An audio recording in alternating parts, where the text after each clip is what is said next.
ರಸಗೊಬ್ಬರಕ್ಕೆ FID compulsory ಮಾಡ್ಯಾರ. ಅಂದ್ರ FID ನಂಬರ್ ಇದ್ರನ ಅಲ್ಲಿಂದ ನಾವು ಅದ್ರದ್ದು ಬಟ್ ಕೊಟ್ಟ ಮೇಲೆನ ಅವ್ರಿಗೆ ಗೊಬ್ಬರ ಕೊಡ್ತಾರ ಅಂತ ಹೇಳ್ತಾರ. ಒಂದ್ ಮನೆ ಮಂತಂದ 10 ಮಂದಿ ಇರ್ತಾರ, ಒಬ್ರು ಹೊಲ ಮಾಡಿಸಿರ್ತಾರ, ಉಳಿದವ್ರಲ್ಲ ಇರ್ತಾರ. ಅವ್ರು ಒಬ್ಬರೇ ಕೊಟ್ರ ಅಂದ್ರ ಅವ್ರಿಗೆ ಅವರು ಒಂದ್ ಇದ್ರ FID ಇಂದ ಬರುವಷ್ಟು ಗೊಬ್ಬರದಿಂದ ಯಾವ ಹೊಲನು ಮಾಡಕ್ ಆಗಂಗಿಲ್ಲ. ಅವು ಎಲ್ಲಾನು ನಾವು ರಸಗೊಬ್ಬರದಿಂದ ವಂಚಿತ ಆಗಿ ಬೆಳೆನೂ ಬರಂಗಿಲ್ಲ, ಪೂರ್ತಿ ನುಕ್ಸಾನ್ ಆಕತ್ತ. ಅದಕ್ಕ ಗೊಬ್ಬರಕ್ಕೆ FID ಏನೈತಲ್ಲ ಅದನ್ನ ತೆಗೆದು ಹಾಕ್ಬೇಕು. ತೆಗೆದು ಅದಕ್ಕೆ ಪೂರ್ತಿ ವಿರೋಧ ಐತಿ. FID ಇದ್ದು ನಮ್ಗೆ ಎಲ್ಲಾ ರೈತ ಸಂಘಟನೆ ಆತು, ನಮ್ದು ಆತ, ಅದ್ರದ್ದು ಪೂರ್ತಿ ವಿರೋಧ ಐತಿ.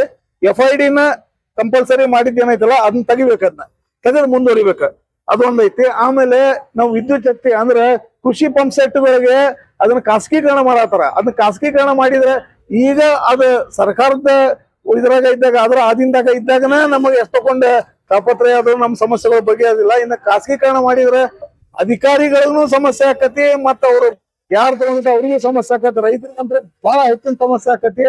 ಚಂದಾಗಿ ನಮ್ ಪಂಪ್ ಸೆಟ್ ನಡೀತಾವಿಲ್ಲ, TC ಸರಿ ನಡೀತತಿಲ್ಲ, ಸಾಧ್ಯನಿಲ್ಲ. ಅದಕ್ಕೆ ನಮ್ಗೆ ಅದ್ರದ್ದು ತೀವ್ರ ವಿರೋಧ ಐತಿ. ಖಾಸಗೀಕರಣದ ಅದ್ರ ಪೂರ್ತಿ ವಿರೋಧ ಐತದ. ಆಮೇಲೆ ನಮ್ದು ಕಬ್ಬಿಗೆ FRP ದರ ಏನ್ ಈಗೇನು ನಿಗದಿ ಮಾಡ್ಯಾರಲ್ಲ ಅದ ಪೂರ್ತಿ ಅವೈಜ್ಞಾನಿಕ ಐತಿ. ಅದನ್ನ ಸರಿಪಡಿಸಬೇಕ. ಮತ್ತ ಪುನರ್ ಪರಿಶೀಲನೆ ಮಾಡಿ ಈ ವರ್ಷದ FRP ನ ಮತ್ತೊಮ್ಮೆ ಪುನರ್ ಪರಿಶೀಲನೆ ಮಾಡಿ ಸರಿಯಾದ ವೈಜ್ಞಾನಿಕ ರೀತಿಯಾಗಿ ಅದು FRP ಅನ್ನ ನಿಗದಿಪಡಿಸ್ಬೇಕು ಕೇಂದ್ರ ಸರ್ಕಾರದವರು.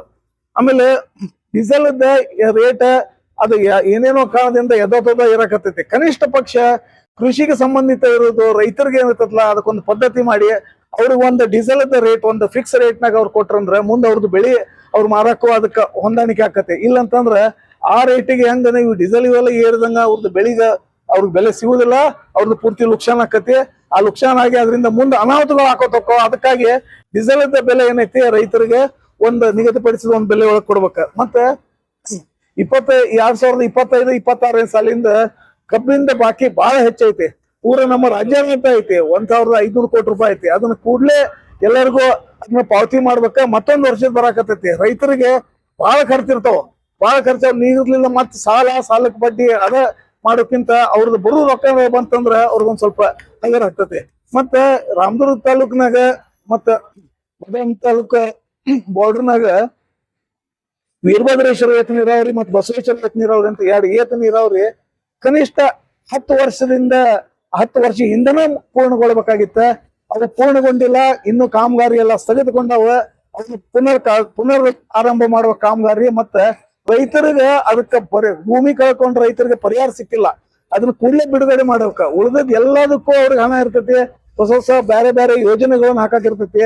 ರೈತರು ಭೂಮಿ ಕಳ್ಕೊಂಡ್ ರೈತರಿಗೆ ಪರಿಹಾರ ಬಂದಿಲ್ಲ.